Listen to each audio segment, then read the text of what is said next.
School में मुश्किल से नकल करके पास होने वाले व्यक्ति से कहा जाए कि आपको एक दिन में 350 गाथाओं का पक्की सूत्र मुखपाठ करना है, यानी कंठस्थ करना है, तो उस व्यक्ति की क्या हालत होगी। सोचिए, हमारे मन में एक ही विचार आएगा कि ये तो नेक्स्ट टू इम्पॉसिबल है ना।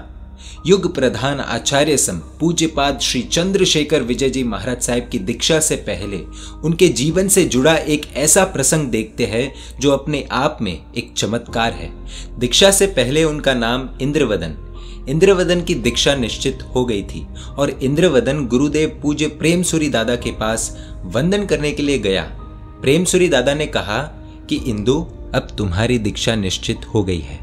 दीक्षा जीवन के लिए 350 गाथाओं का पक्की सूत्र मुखपाठ कर लेना आवश्यक है। जी गुरुदेव, मैं मुखपाठ कर लूंगा। इंदु, मैं ऐसा चाहता हूँ कि तुम 350 गाथाओं का यह पक्की सूत्र कल दिन भर पुरुषार्थ करके मुखपाठ कर लो। इंद्रवदन तो भारी टेंशन में आ गया। चिंता होने लगी कि मैं मुश्किल से एक गाथा दिन में कर सकता हूँ। स्कूल की परीक्षाओं में मुश्किल से नकल करके पास होता हूँ। मुझे अपनी बुद्धि शक्ति की शून्यता का एहसास है और इधर पूज्य गुरुदेव एक दिन में 10 नहीं, 20 नहीं, 100 या 200 नहीं, बल्कि 350 गाथाएं करने के लिए कह रहे हैं। इंद्रवदन चकराने लगा। गुरुदेव को ना कहने का साहस भी नहीं है और दूसरी तरफ इतनी गाथाएं करने का सामर्थ्य भी नहीं है। धर्म संकट में फंस गया। करे तो क्या करे। पूज्य गुरुदेव प्रेमसुरी दादा ने मौन को सम्मति समझकर इंद्रवदन को पास बुलाकर पक्की सूत्र की 3 गाथाओं का प्रारंभ करवा दिया और कहा कि कल सुबह जल्दी जागकर शुरू हो जाना। दिन भर में तुम्हारी 350 गाथाएं मुखपाठ हो जाएगी। जी गुरुदेव, जा रहा हूँ। मन में विचार कि मैं 350 गाथाएं मुखपाठ नहीं कर पाऊंगा, इसीलिए जल्दी जाकर मेहनत करने का प्रश्न उठता ही नहीं है। घर पहुंच गया।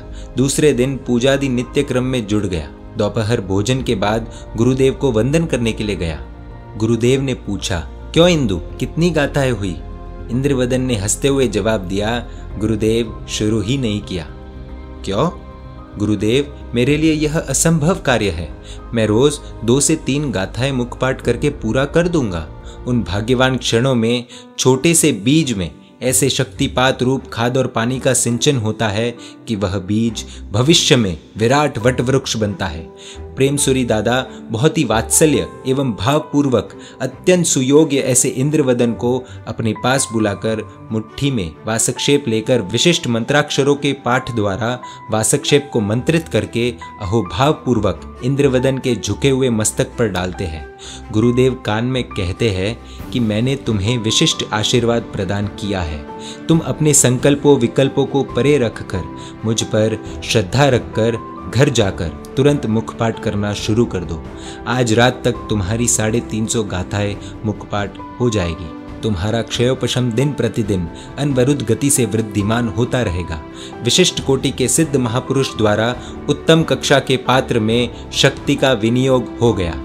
जैन शासन के इतिहास में शक्तिपात की यह अनुपम क्षण सुवर्ण अक्षरों से अंकित हो गई।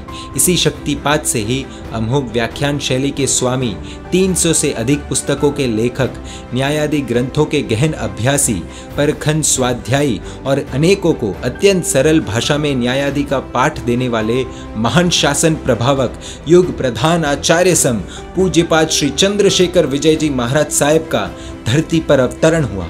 आशीर्वाद प्राप्त करने के बाद इंद्रवदन के मन में कुछ निराले भाव उठने लगे। उमंग आसमान छूने लगी।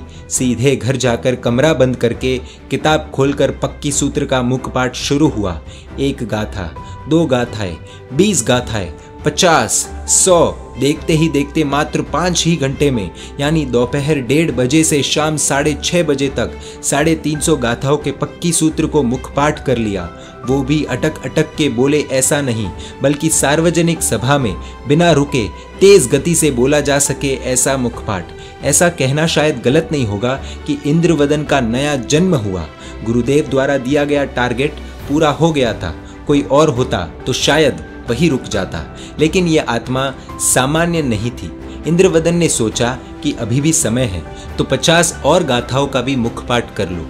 1 घंटे में, यानी 7:30 बजे तक 50 और गाथाएं मुखपाठ कर ली। यानी कुल मिलाकर 6 घंटे में 400 गाथाएं धारा प्रवाह रूप में बोली जा सके ऐसे कंठस्थ हो गई। इंद्रवदन को पूज्य प्रेमसूरी दादा के प्रति जो भाव थे उनमें कई गुना वृद्धि हो गई।